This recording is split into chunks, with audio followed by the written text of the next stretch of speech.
دیکھیے یہ جو مغربی تہذیب ہے یہ آج سے کوئی 300 برس قبل جو ہے یورپ میں شروع ہوئی. اس سے پہلے، اس سے کچھ عرصے پہلے تک یورپ جو ہے وہ ڈارک ایجز کے اندر تھا.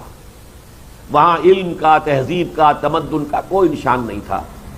لیکن اصل میں جو اس کے اندر بیداری پیدا ہوئی ہے وہ در حقیقت مسلمانوں کے زیر اثر پیدا ہوئی یورپ میں. ہسپانیہ کی یونیورسٹیوں سے، قرطبہ کی یونیورسٹی اور غرناطہ کی یونیورسٹی، طریقہ کی یونیورسٹی، ان یونیورسٹیوں میں آتے تھے فرانس کے نوجوان، جرمنی کے نوجوان، اٹلی کے نوجوان، یہاں سے تعلیم حاصل کر کے جاتے تھے. اصل میں اسلام نے دو کام ایسے کیے تھے کہ جس سے در حقیقت اس تہذیب کا آغاز ہوا ہے. اور آپ شاید حیران ہوں گے کہ علامہ اقبال نے، جو اگرچہ اس مغربی تہذیب کے بہت مخالف ہیں، نظر کو خیرہ کرتی ہے چمک تہذیب حاضر کی، یہ سنگنائی مگر جھوٹے نگوں کی ریزہ کاری ہے. اور جیسا کہ انہوں نے چیلنج کے انداز میں کہا تھا کہ دیار مغرب کے رہنے والوں، خدا کی بستی دکان نہیں ہے، کھرا جسے تم سمجھ رہے ہو وہ اب ذرے کم عیار ہوگا. تمہاری تہذیب اپنے خنجر سے آپ ہی خودکشی کرے گی، جو شاخ نازک پہ آشیانہ بنے گا ناپائیدار ہوگا.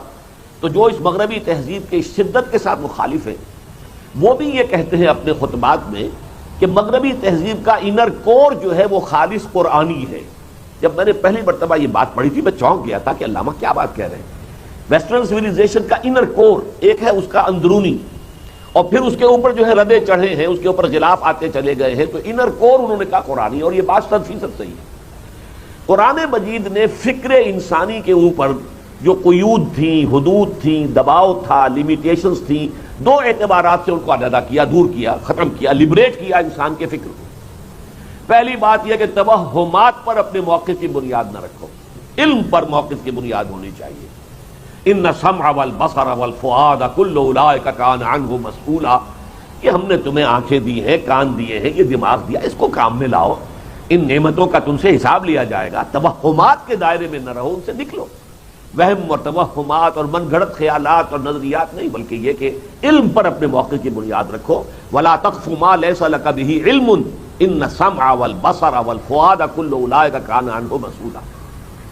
دوسرا کام اس نے یہ کیا کہ اس وقت تک انسان کی سوچ جو ہے وہ صرف استخراجی منطق، یعنی بال کی کھال اتار رہے ہیں، ایک ہی بات کے منطقی نتیجے نکالتے چلے جا رہے ہیں، اسی کے اندر جو ہے وہ گم ہے. اس کی بجائے جسے اب کہتے ہیں انڈکشن، ڈیڈکٹیو لاجک اور انڈکٹیو لاجک، اس کا آغاز در حقیقت قرآن کے ذریعے سے ہوا ہے. وہ انڈکشن کیا ہے کہ پوری کائنات کا مشاہدہ کرو، کھول آنکھ، زمین دیکھ، فلک دیکھ، فضا دیکھ، مشرق سے ابھرتے ہوئے سورج کو ذرا دیکھو. یہ سب آیات الہیہ ہیں. ان فی خلق السماوات والارض واختلاف اللیل والنہار والفلک التی تجری فی البحر بما ينفع الناس وما انزل اللہ من السماء من ماء فاحیا به الارض بعد موتها وبث فيها من كل دابة وتصريف الرياح والسحاب المسخر بين السماء والارض لآیات لقوم یعقلون. یہ سب نشانیاں ہیں.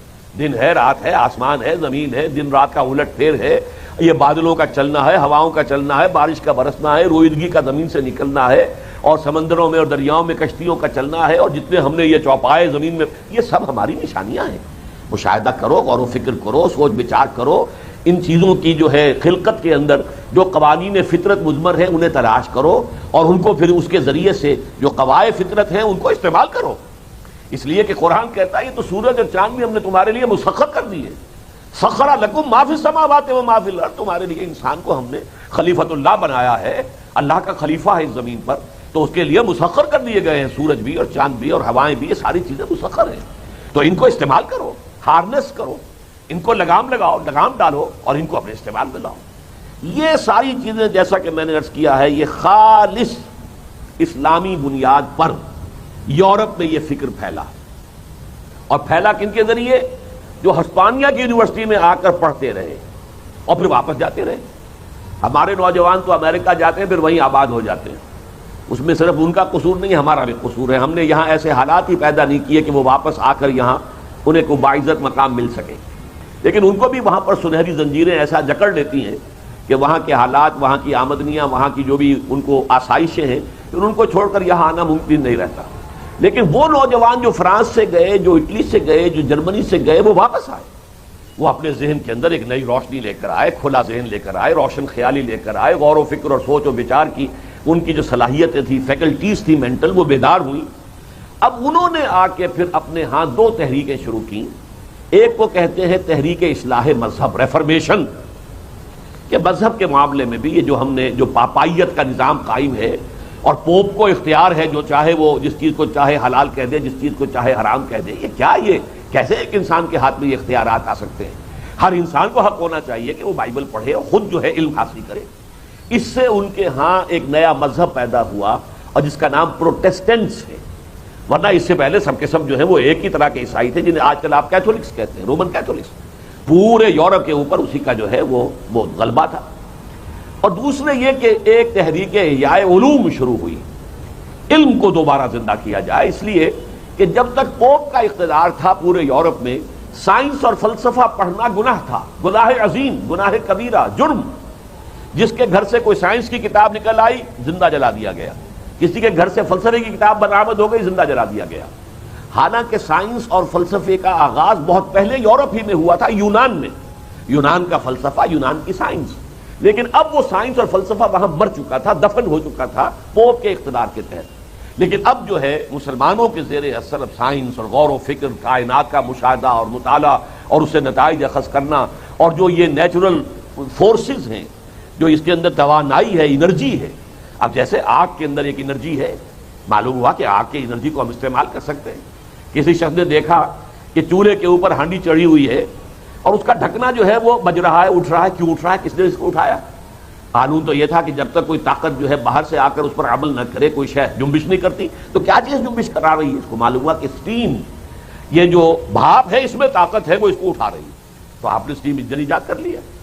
اور یہ اس طریقے سے یہ جو روشنی وہاں پھیلی، تو دو چیزیں، ایک تحریک احیاء مذہب ریفرمیشن اور ایک تحریک احیاء العلوم رینیسنس، یہ دونوں جو ہیں مسلمانوں کے زیر اثر وہاں پر یہ رجحانات پیدا ہوئے. البتہ اب یہاں دو باتیں ایڈ کیجیے. دو عوامل کی وجہ سے ان میں انتہا پسندی آ گئی. دو دباؤ پہلے تھے وہاں یورپ میں، بادشاہت کا نظام، ڈیوائن رائٹس آف کنگز، بادشاہوں کے اختیارات اور حقوق وہ تو خدا ہی ہوتے ہیں. جیسے ہمارے ہاں ذل سبحانی، وہ جو اللہ کا اصل میں بادشاہ جو ہوتا ہے، ذل اللہ ہوتا ہے، زمین پر اللہ کا سایہ ہوتا ہے، ذل سبحانی ہے. اسی طریقے کا معاملہ ڈیوائن رائٹس آف کنگز. دوسری طرف یہ کہ ڈیوائن اتھارٹی آف کلرجی، کہ پوپ اور اس کے جو نائبین ہیں جس چیز کو حلال کر دیں وہ حلال ہے، جس کو حرام کر دیں حرام. اس لیے کہ اصل شریعت جو ہے وہ سینٹ پال نے ختم کر دی تھی. شریعت موسوی حضرت مسیح کہہ کر گئے تھے کہ تم پر یہ لاگو رہے گی، نافذ رہے گی، عائد رہے گی. Don't think I have come to destroy law, Mosaic law, حضرت موسیٰ کی شریعت تمہیں بھی پابندی کرنی ہوگی. سینٹ پال نے ختم کر دیا. لہذا جو خلا تھا اب وہ بائی ڈیکریز، جو پوپ جو بھی حکم دے دے گا بس وہ حلال حرام کا طے ہو جائے گا. اسی وجہ سے قرآن نے کہا ہے کہ اتخذوا احبارهم ورهبانهم اربابا من دون اللہ، اس لیے کہ حلت اور حرمت کا اختیار صرف اللہ کے پاس ہے. جس چیز کو وہ حلال کرے، جس چیز کو چاہے حرام کرے، یہ کسی اور انسان کے پاس نہیں. تو یہ دونوں جو تشدد تھے، دوسرے یہ کہ پوپ صاحب جس کا چاہیں گناہ معاف کر دیں، یا پوپ کے نائبین بھی معاف کر دیں. جائیے پادری صاحب کے سامنے کنفیس کر لیجئے کہ مجھ یہ بدکاری ہو گئی ہے، میں نے زنا کیا ہے، میں آپ کے سامنے کنفیس کر رہا ہوں، میں نے اعتراف کر لیا ہے. ساتھ ہی کوئی تھوڑی سی جو ہے کوئی نذرانہ بھی پیش کر دیجئے، وہ آپ کو معافی نامہ لکھ دے گا کہ یہ گناہ جو ہے آپ کے کھاتے میں درج ہوگا ہی نہیں. یعنی جس کے بارے میں قرآن کہتا ہے وَمَن يَغْفِرُ الذُّنُوبَ إِلَّا اللَّهُ، اللہ کے سوا کون ہے جسے کہ گناہ بخشنے کا اختیار حاصل ہو. تو وہ خدائی اختیار جو ہے شریعت بنانے کا، تحلیل و تحریم کا، وہ بھی پوپ کے پاس، اور یہ کہ گناہ بخشنے کا جو اختیار ہے وہ بھی پوپ اور اس کے نائبین کے پاس. تو یہ جو دباؤ تھا اور سائنس اور فلسفے کے اوپر جس طرح کی قدغنیں تھیں، اب جب وہ کھلنا شروع ہوا ہے تو شہزور اپنے زور میں گرتا ہے مثل برق. وہ انتہا کو نکل گئے. وہ انتہا کا پھر میں آپ کے سامنے بعد میں تذکرہ کروں گا. ایک عامل ذہن میں یہ رکھیے کہ جو دباؤ تھا اس کے رد عمل میں وہ دوسری انتہا پر چلے گئے بجائے اس کے کہ کسی معتدل جگہ پر کھڑے ہوتے. ایک اور فیکٹر جو ہے جس کو کہ آج ہمیں اچھی طرح سمجھ لینا چاہیے، اس لیے کہ یہ معاملہ اب اپنی آخری سرحدوں کو پہنچا ہوا ہے جس کا ہمیں اندازہ نہیں ہے. اصل میں ایک اور فیکٹر ایسا ہوا کہ جس کی وجہ سے جان بوجھ کر سازشی انداز میں یہ جو علم اور روشنی کا جو دریا بہ رہا تھا ہسپانیہ کی یونیورسٹیوں سے، اور وہ جا رہا تھا یہ فرانس اور اٹلی اور جرمنی کی طرف، تو اس کون سیاہی گھول رہا ہے وقت کے بہتے دریا میں. تو یہ جو بہاؤ تھا اس میں کوئی سیاہی گھولی ہے ایک سازشی عنصر نے. وہ سازشی عنصر ہے یہود کا، کہ جنہوں نے عیسائیوں سے اپنا انتقام لینے کے لیے اس تحریک کے اندر ایسی چیزیں شامل کر دی کہ جس کے ذریعے سے پھر انہیں کچھ سالوں میں، کچھ صدیوں میں اس طرح کا مقام حاصل ہو گیا کہ پورا عیسائی عالم جو ہے، عالم عیسائیت، وہ اس وقت ان کے شکنجے میں ہے۔ یہ سازشی گروہ ہے یہود کا۔ یہودیوں نے جب حضرت مسیح کو اپنے بس پڑتے سولی پر چڑھا دیا کہ اللہ نے بچایا، اللہ نے اٹھایا آسمان پر، وہ علیحدہ مسئلہ ہے، انہوں نے تو بہرحال اپنے بس پڑتے انہیں سولی پر چڑھا دیا، تو گویا کہ اسی وقت سے وہ اللہ تعالیٰ کی طرف سے لعنت کے اور عذاب کے مستحق ہو گئے۔ لیکن پھر انہوں نے حضور کا بھی انکار کیا۔ حضور کی آمد پر صلی اللہ علیہ وسلم اللہ نے انہیں ایک موقع دیا تھا، عسیٰ ربکم ان یرحمکم وان عدتم عدنا وجعلنا جہنم للکافرین حصیرا، تمہارا پروردگار اب بھی تم پر رحم فرمانے کے لیے تیار ہے، اس کی رحمت جو ہے تم پر سایہ کرنے کے لیے اب بھی آمادہ ہے، بشرطے کہ اب تم ایمان لے آؤ۔ ان ھذا القرآن یہدی للتی ہی اقوم، اب محمد رسول اللہ پر اور اس قرآن پر ایمان لے آؤ تو پھر بھی ہماری رحمت کا سایہ تم پر ہو جائے گا۔ تو حضور کے بھی بدترین دشمن یہودی ہوئے۔ نتیجہ یہ ہوا کہ یہ اب اس وقت دنیا کے اندر مغضوب علیہم، ملعون قوم ہے، مردود قوم ہے، اور اپنے اس رد عمل میں انہوں نے اب یوں سمجھیے کہ ایول فورس کی ایک شکل اختیار کر لی ہے۔ شیطان کے دنیا میں سب سے بڑے ایجنٹ جو ہیں وہ در حقیقت اجتماعی طور سے یہودی قوم ہے، شیطان کی اعلی کار۔ اب تاریخی اعتبار سے یہ دیکھیے کہ یہ عیسائی جو تھے یہ وہ لوگ تھے کہ جنہوں نے حضرت مسیح کو پہلے تو مانا نبی کی حیثیت سے، بعد میں خدا کا بیٹا قرار دے دیا۔ یہودی جو انہوں نے کہا تھا نہیں یہ تو ویسے بھی ولد الحرام ہے، ولد الزنا ہے، معاذ اللہ ثم معاذ اللہ، نقل کفر کفر نہ باشد، اور اس کے جو معجزے ہیں یہ تو صرف جادو ہے، جادو جو ہے کفر ہے، لہذا یہ کافر ہو گیا، مرتد ہو گیا، واجب القتل ہے، سولی پر چڑھا دیا۔ تو یہ دشمنی شدید یہودیوں کے اور عیسائیوں کے درمیان میں پہلے دن سے ہوئی جانی تھی۔ ایک شخص کو وہ خدا کا بیٹا کہہ رہے ہیں، وہ کہہ رہے ہیں کہ وہ معاذ اللہ حرام زادہ ہے، اور یہ کہ وہ تو در حقیقت جادوگر ہے، واجب القتل ہے، مرتد ہے۔ تو ان کے درمیان تو دشمنی جو ہے وہ بالکل اصولی بات تھی۔ چنانچہ عیسائیوں پر جو حضرت مسیح کے پیروکار تھے، تقریباً یوں سمجھیے کہ 300 برس تک بہت تشدد کیا یہودیوں نے بھی، اور رومی سلطنت جو تھی کیونکہ وہ بھی بت پرست تھی، لہذا یہ موحدین تھے، حضرت عیسیٰ کے ماننے والے۔ یہ سورہ کہف میں اصحاب کہف کا واقعہ، یہ کون تھے؟ یہ عیسائی تھے جو توحید پر ان کا وہ ایمان لائے تھے، اور رومن امپائر میں ڈیسیس جو تھا، دقیانوس جسے کہتے ہیں، وہ اس کا ایمپرر تھا، اور اس نے فیصلہ کر دیا تھا کہ ان کو جو ہے 7 دن کی مہلت ہے، اس کے اندر اگر یہ اپنے توحید کے دین سے باز نہ آئے تو انہیں رجم کر دیا جائے گا۔ وہ جا کر چھپ گئے غار میں، اللہ نے 300 برس تک انہیں سلائے رکھا، اور پھر ان کو سامنے وہ ایک لمبا واقعہ میں بیان نہیں کر سکتا۔ تو اس کے پس منظر میں آپ دیکھ لیجئے کہ بڑی شدید دشمنی تھی، اور یہودی اور رومی جو بت پرست تھے وہ دونوں مل کر عیسائیوں پر تشدد کر رہے تھے۔ لیکن پھر تاریخ انسانی کا ایک عظیم معجزہ ہوا، جو قسطنطین تھا، کانسٹنٹائن ایمپرر روم کا، وہ عیسائی ہو گیا، اور ساری جو ہے امپائر رومن اس نے عیسائیت کو اختیار کر لیا۔ اتنی بڑی کنورشن تاریخ میں کبھی نہیں ہوئی کہ ایک بہت بڑی امپائر جو ہے وہ کل کی کل ایک دم مذہب تبدیل کر دے، اور یہ ہوا ہے سن 300 کچھ میں یہ واقعہ ہوا۔ کانسٹنٹائن جو ہے اس نے عیسائیت اختیار کی، اور اس کے نتیجے میں اب غلبہ ہو گیا عیسائیوں کا۔ اب انہوں نے یہودیوں کے اوپر ظلم اور ستم اور مار پیٹ اور نفرت، حقارت، گھیٹوز کے اندر رہ سکتے ہیں، یہ ہماری آبادیوں میں نہیں آ سکتے، ان سے شدید نفرت ہوتی تھی۔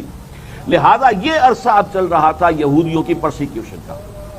اس پرسیکیوشن کے دوران ہی میں ایک واقعہ ہو گیا، حضور کی بعثت ہوئی، اور حضور صلی اللہ علیہ وسلم کی بعثت کے کچھ عرصے بعد اب یہاں مسلمانوں کا جو سیلاب جا رہا تھا، وہ فتوحات کا، وہ سیلاب جو ہے وہ اسپین کے اندر داخل ہونے کی کوشش کر رہا تھا طارق ابن زیاد کے ذریعے، اور اسپین میں کٹر ترین عیسائی حکومت تھی جو یہودیوں کو بری طرح پرسیکیوٹ کر رہی تھی، تشدد ان کے اوپر ہو رہا تھا۔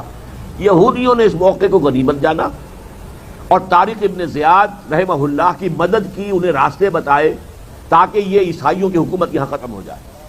تو فتح ہسپانیہ میں عربوں کی مدد کی یہودیوں نے۔ نتیجہ یہ ہوا کہ جب وہاں پہ عربوں کی حکومت قائم ہو گئی، پورے ہسپانیہ پہ اوپر آئیبیرین پینسولا جسے کہا جاتا ہے، عربوں کی حکومت قائم ہو گئی، تو اب یہاں یہودیوں کو بہت عزت کا مقام ملا، اس لیے کہ وہ تو محسن تھے، انہوں نے تو راستے بتائے تھے، انہوں نے تو راز بتائے تھے، انہوں نے مدد کی تھی۔ وہ وہاں کے لوگ جو تھے گھر کے بھیدی تھے، وہاں رہتے تھے، گھر کے بھیدی ہونے کے راستے سے ناطے سے انہوں نے مدد کی تھی طارق ابن زیاد کی اور مسلمان افواج کی۔ تو اس علاقے میں اسپین میں انہیں بہت سکون عزت ملی.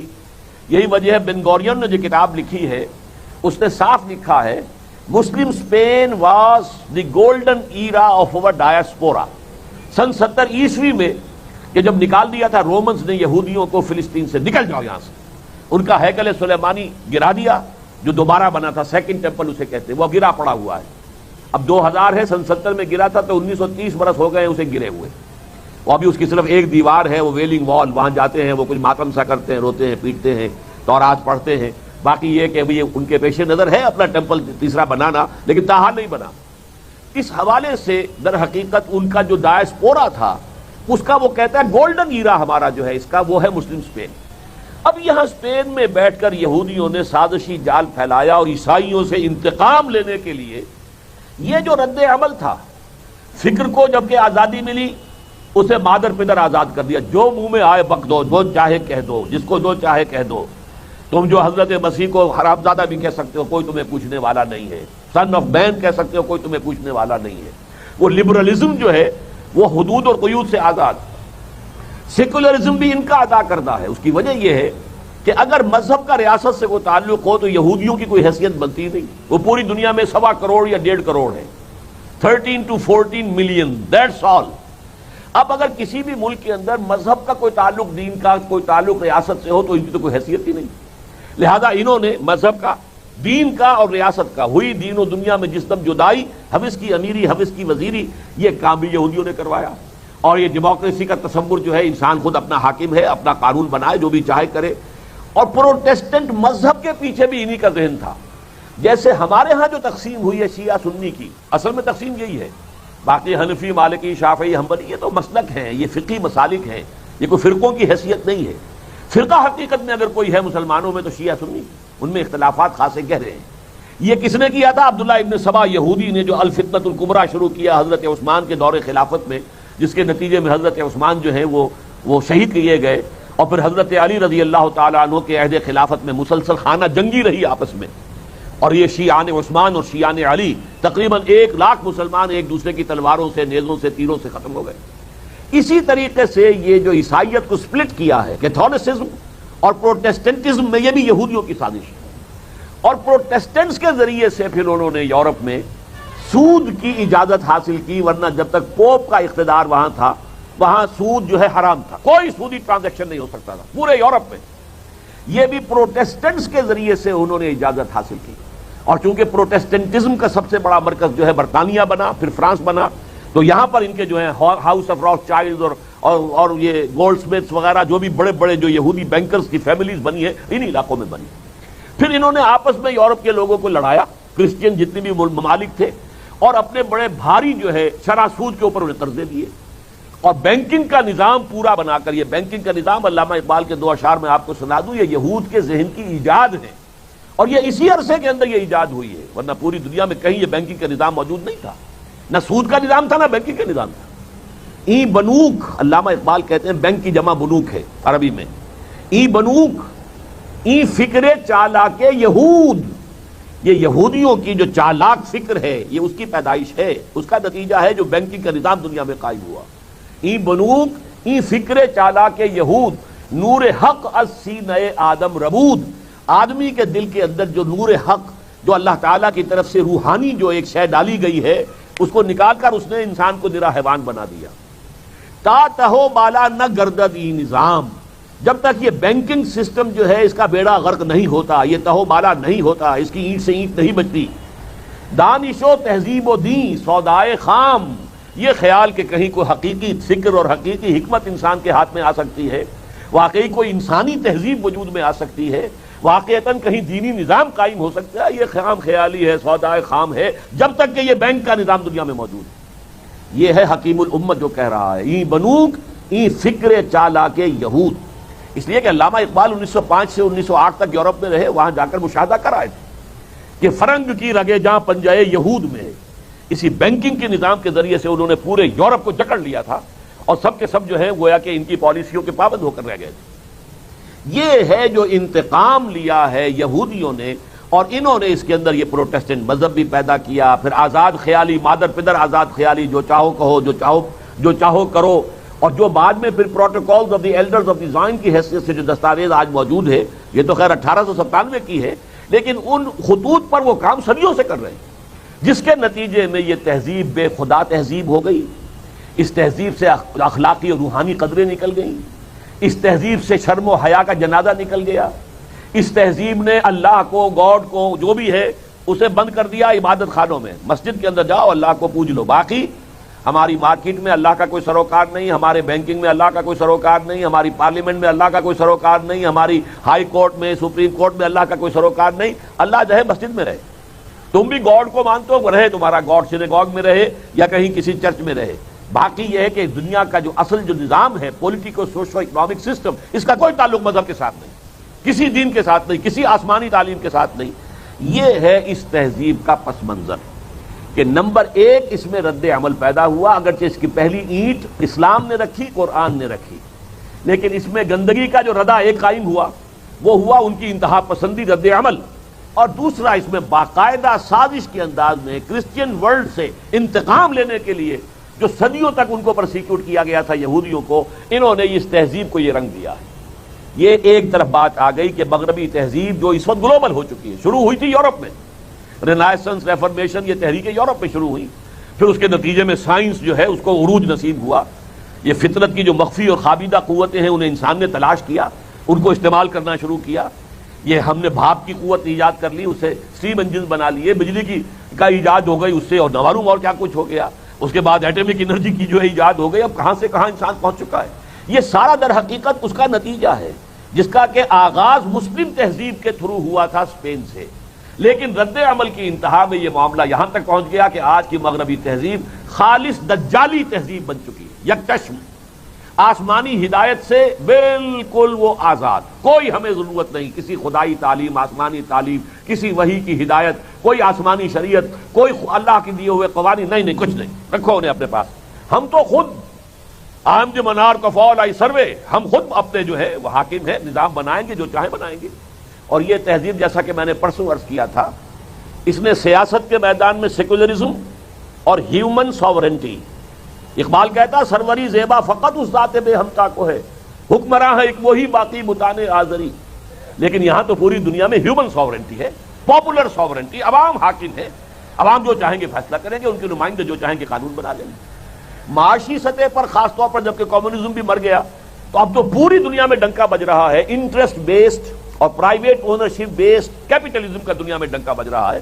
فوکویاما نے باقاعدہ کتاب لکھی ہے ڈیمائس آف کمیونزم کے بعد، کمیونزم کی موت جب واقع ہو گئی، انہوں نے کہا اب ثابت ہو گیا کہ کوئی نظام ہمارے مقابلے میں نہیں آ سکتا، ہمارا یہ لبرل اور کیپٹلسٹک ڈیموکریٹک جو نظام ہے یہی انسانیت کی معراج ہے، یہ اینڈ آف ہسٹری ہے، انسان جتنا اونچا جا سکتا تھا بس وہاں تک ہم پہنچ گئے، اس سے آگے انسان کے لیے کوئی اور اونچائی ہے ہی نہیں۔ یہ فوکویاما نے کتاب لکھی۔ اب یہ جو دجالی تہذیب ہے، آخری جو ہمارا کوئی کہہ لیجئے پناہ گاہ ہے مشرقی تہذیب یا اسلامی تہذیب، ہمارا خاندانی نظام ہے، کوئی بڑوں کی عزت کا خیال ہے، ماں باپ کی خدمت ہوتی ہے، ان کا ادب کیا جاتا ہے، کوئی شرم حیا ہے، عفت اور عصمت کے کوئی معاملات ہیں، ان تمام چیزوں میں ستر ہے، حجاب ہے، ان تمام چیزوں کے اوپر اب سب سے بڑا کاری وار جو آ رہا ہے کہ یہ مغربی تہذیب جو ہے ہماری ان اقدار کو ختم کرنے کے لیے آخری وار کرنے والی ہے۔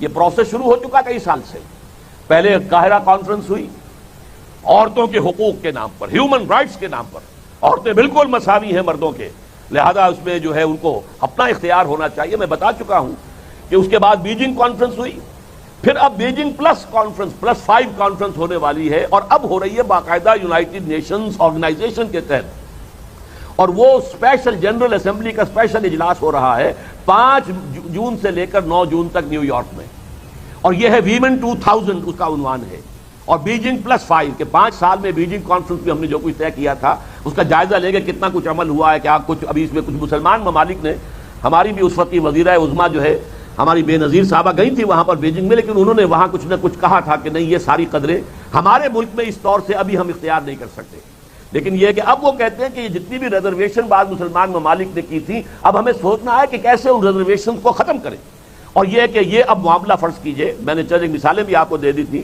نمبر 1، ہومو سیکسولیٹی کو ایک نارمل سیکسول اورینٹیشن سمجھا جائے، اس کے بارے میں ناک منہ نہ چڑھائی جائے، یہ نہ سمجھا جائے کہ برا کام ہے، جرم تو بہت دور کی بات ہے۔ بنظر استحقار بھی نہیں دیکھ سکتے آپ ہومو سیکسول کو۔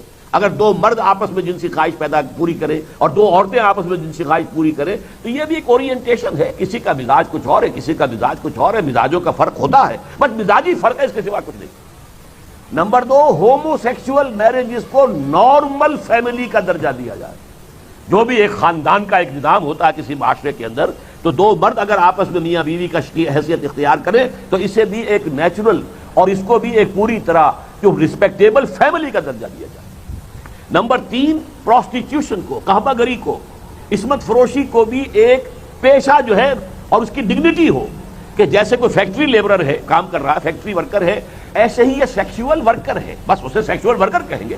اس نے اپنا جو ذریعہ معاش بنایا ہے اس کو کہ وہ اپنی جنسی جو ہے جو بھی اس کے لذت حاصل کر لے، اس کو اپنی آمدنی کا ذریعہ بنایا ہے، لہذا اس پر بھی کوئی قدغن نہیں، اس کے اوپر کہیں کوئی نکیر نہیں، کسی درجے میں بھی اسے برا سمجھنے کا سوال نہیں۔ ہیومن رائٹس، وہ بھی تو آخر ہیومن بینگ ہے، اس کا یہ حق ہے، اس کا اختیار ہے، وہ جس طریقے سے چاہے کمائے۔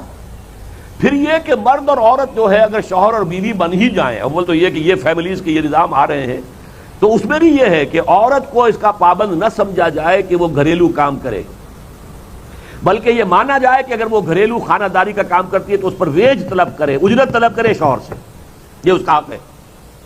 اسی طرح یہ حمل کے 9 مہینے اور پھر بچے کو جننا اور یہ ہے ولادت، اس کو بھی یہ نہ سمجھا جائے کہ یہ عورت کی اپنی ذمہ داری ہے، یہ بھی در حقیقت ویج اس کو ملنی چاہیے، اسے اجرت طلب کرنی چاہیے اس پر کہ میں نے تمہارے بچے کو اپنے پیٹ میں 9 مہینے رکھا ہے اور پھر اسے ولادت دی ہے اور جو بھی کچھ کیا ہے، لہذا اس پر بھی اسے ویج ملنی چاہیے۔ اور عورتوں اور مردوں کے حقوق طلاق کے معاملے میں اور وراثت کے معاملے میں بالکل برابر ہونا چاہیے، کوئی فرق نہیں، بیٹے کا بیٹی کا ایسا برابر ہوگا۔ اس قسم کی چیزیں ہیں جو ایجنڈا تیار کیا گیا ہے، جو اس کے لیے ڈاکومنٹ تیار ہوا 20 اپریل کی تاریخ کو، اور وہ ڈاکومنٹیشن جو ہے سامنے آئے گی اور اجلاس ہوگا، اور اگر یہ سارا پروگرام جو ہے UN کے تحت طے پا گیا تو گویا کہ دنیا کا جو ملک بھی اس کو اختیار نہیں کرے گا اس پر سینکشنز لگیں گی، اس لیے کہ یہ تو یونائٹڈ نیشن نے پاس کیا ہے صاحب، یہ پوری دنیا کا ادارہ ہے، عالمی ادارہ ہے، اس نے پاس کیا ہے، ہیومن رائٹس کا معاملہ ہے۔ در حقیقت ہمارے ہاں ابھی ہیومن کانفرنس جو ہوئی ہے ہیومن رائٹس کی، یہ اسی کا یہ سمجھیے ہراول دستہ ہے جو آ رہا ہے، ہم تو ان سے آگے بڑھ کر جو ہے پریمپٹ کرنا چاہ رہے ہیں اور اس میں کچھ اقدامات ہم نے کر لیے۔ بہرحال یہ میں آپ کو بتا رہا ہوں، یہ ہے اس تہذیب کا پس منظر جسے میں اب دجالی تہذیب کہہ رہا ہوں، اور یہ دجالی تہذیب جو ہے اب اپنے آخری مرحلے میں داخل ہو گئی ہے کہ خاندانی نظام کو اور عصمت و عفت کے تمام اقدار جو ہیں ان سب کو تہو بالا کرنے کے لیے وہ آخری اپنی مہم شروع کرنے والی ہے۔